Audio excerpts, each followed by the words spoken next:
ভারতের কতিপয় গণমাধ্যমে বাংলাদেশের সংখ্যালঘু নির্যাতনের বানোয়াট গল্প প্রচার ও প্রোপাগান্ডা চালিয়ে সাম্প্রদায়িক উস্কানি দিয়ে চলেছে।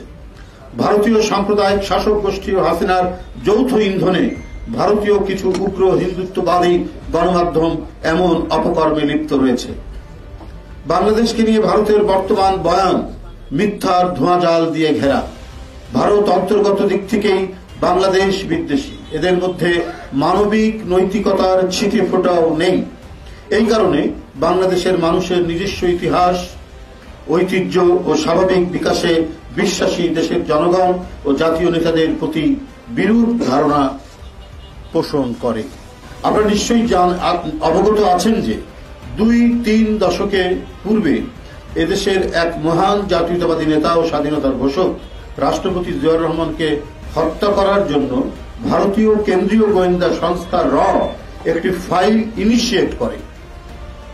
এর কিছুদিন পরে সরকার পরিবর্তিত হয়ে শ্রী মোরারজি দেশাই এর নেতৃত্বে সরকার গঠিত হলে তিনি ফাইলের কার্যক্রম বন্ধ করে দেন। এটা ওই রিপোর্টিং এর মধ্যে আছে। ওই রিপোর্টিং এর মধ্যে এটা ছিল। ওই পত্রিকাটার নাম হচ্ছে সানডে, ইন্ডিয়ার একটি সানডে পত্রিকা।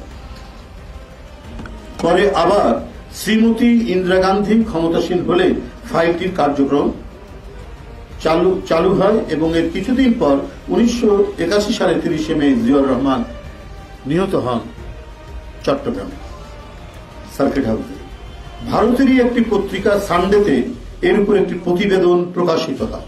মানে আমি যে ঘটনাটার কথা বললাম এটা ওই প্রতিবেদনেই ছাপা হয়েছিল। সাংবাদিক সুব্রমণিয়ম নামে একজন সাংবাদিক, তিনি এই রিপোর্টটি করেন, প্রতিবেদনটি রচনা করেন। সুতরাং আওয়ামী লীগ ব্যতিরেকে বাংলাদেশের কোন রাজনৈতিক দল ক্ষমতায় থাকুক বা তারা রাজনৈতিক কর্মকাণ্ড পরিচালনা করুক, এটা পার্শ্ববর্তী দেশ সুনজরে দেখে না।